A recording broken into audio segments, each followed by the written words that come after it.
Hello, this is Dr. Justina Agnieszka Chevalier. This is a continuation of lectures for African American communities and friends, as well as persons who seek broadening of their knowledge to also learn from me and from those groups to use language to the best of outcome, which is harmonious resolution of all of situations and relationships to obtain common goals. The resolution usually is when all of the parties are in equal manner satisfied with the outcome. I promised in a prior video, not the one about who, what and how, which is to be practiced until there are no also adjectives of at least. For instance, my legs are weak, but at least they work. That is not a good statement. Statement is my legs are adapted to walking on stairs, and so there is a slight limp because of how, for instance, the surface is built in the building I've been living for many years. And so the adaptation to that shape made my legs the way they are. That's an example of shift of mentality to find the purposefulness of adaptative changes in body instead of comparative labeling things as bad, and to reduces interventions that are not based on subjective own perception of unbearability of suffering or pain. That is the indicator in which we search. It requires action, a different angle, different movement, and not sedate. We sedate to endure that pain until the solution is found. And that is the goal of each person, in collaboration or not with others. Until there is no need for sedation, and sedation is adjuvant, the same as modification of any particles in the body, to regeneration, and regeneration happens in relation to external conditions that are in detail always to be analyzed. Language is the same. There is need to then explain role of different type of languages that are in situations of being aggressed towards, adapted to the person we are talking to. So I will start with slang, because slang is of interest. Slang is used to mark that the group that was abused has identity from that abuse that grew to being dignified, using language in a dissociation from contextual abuse used by other groups, and becomes pleasant and dignified and positive in connotation when used amongst group members.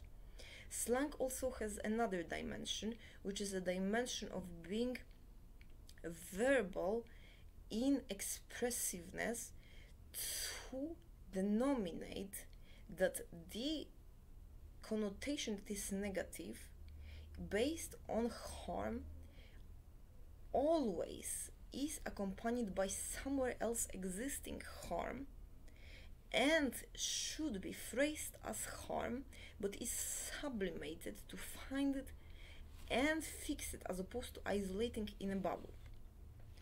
That is how, for instance, derived from meat slaughter, words pertinent to sexuality are used, such as, for instance, also to work, screwing, to denominate sexual activity that is in emotional elevation less and puts emphasis on pleasure, is somewhere else an expression of creating a labor that consists of joining two elements of wood, for instance, or somewhere, so utilitarian, and is pejorative because then it has purposeful as opposed to expressive of self and feelings for another connotation, and gives any impression that that person does not love the other, but treats her in a utilitarian as if work of a carpenter way. However, it also has pleasurable dimension, meaning from a relationship that is lasting, it creates connotation that this is something that is demanded and normal and easy to obtain. The second purpose, so as you can see, depending on the context and contextual intentions, also given by interpretations of third persons and others, slang sometimes is easy to misinterpret and requires familiarity and analysis.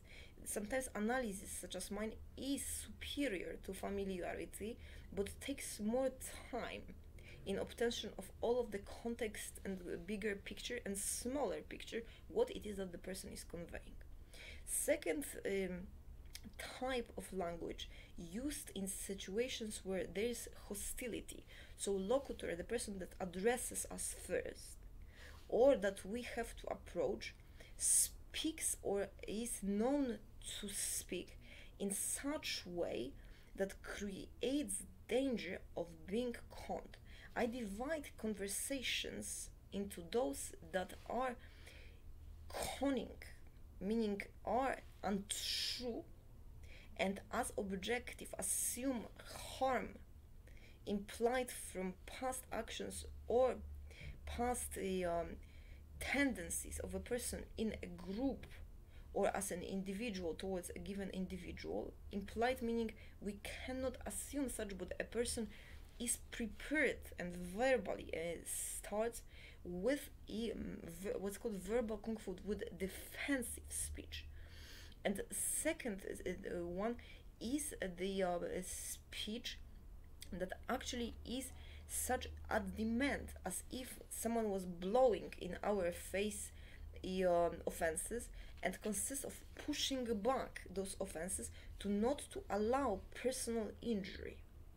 And that is matching to intensity of abuse, intensity of voice, and is a remedial assertiveness. Example of that, I used to have a boss. That boss was renowned for being abusive verbally and extremely loud without any justification. The method that I've learned to be able to speak on behalf of a group or behalf of interest of a group was to match that person in tone. That's one. If person would scream, try to speak in tone that is compensatorily loud so that that person listens. That's one. The second maneuver is to mimic person's actions. If person shoves around, for instance, I don't know, throws around moves around objects, closes loudly doors to push out of the area or create fear. If one is responsible for self and that self speaks on behalf of a group, or self wants to remain unharmed, or one speaks on behalf of present persons, one has to match behavior in being expansive, to assume territoriality. It means that if a person moves around and is loud, we mimic the same behavior and make sure that that person realizes that that person is initiator of such dynamic. It is not a natural state, that's one. And secondly, that that other person's self does so at the same time or just after the other person performs a given action, to cause in that opponent, in fact, a realization: I am not going to attack, subdue, or speak down to the person, because that person plays personal boundaries to protect self or others.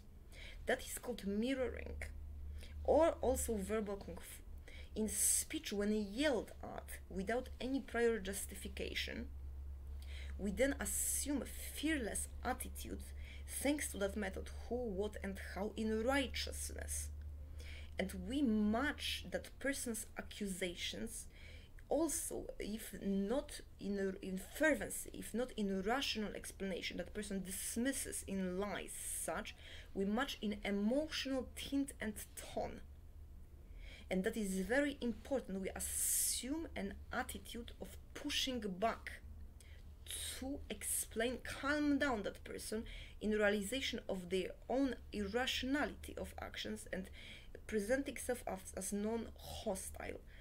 The same is with persons that accuse a priori of harm or tendencies to be aggressive when one is silent or does not assume such tone, to shift roles, creating fear that those accusations, when one is composed or silent, will bring others who will believe known person or person of status and remove one from space or harm. That is to assume fearless attitude and point out obvious lies.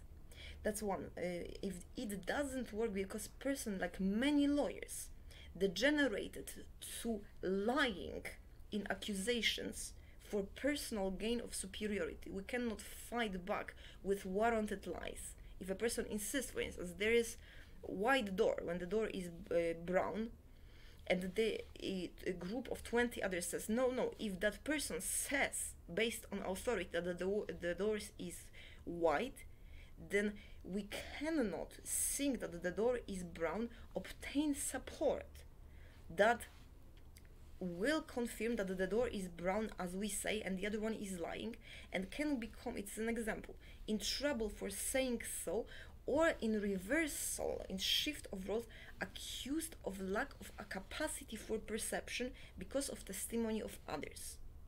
So one is the who, what, how method, in which assurance of own capacity and self-security to trust in own senses is established, and one says firmly, the doors are brown. That's an example.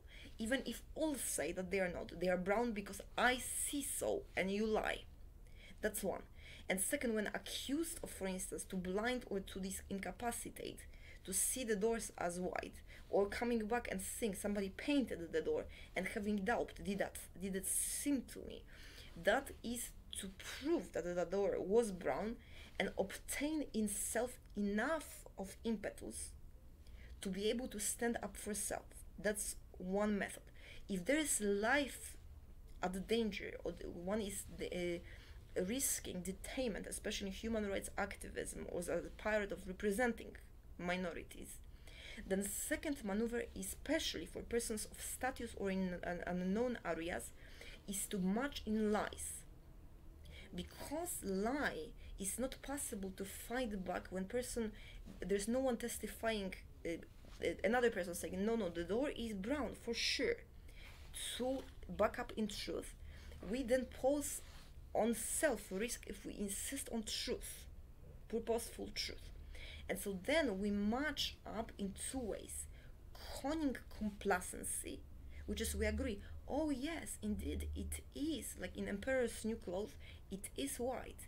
And then when we remove self from the environment, we make a statement to appropriate agencies that that person does not perceive reality in such and such true to reality way which endangers others, or we make statements to the fact that that person purposefully, knowing that reality is distinct to what that person claims for personal private gain with harm of sub-minority, minority or individuals, declares untrue, threatening to prevent others from true.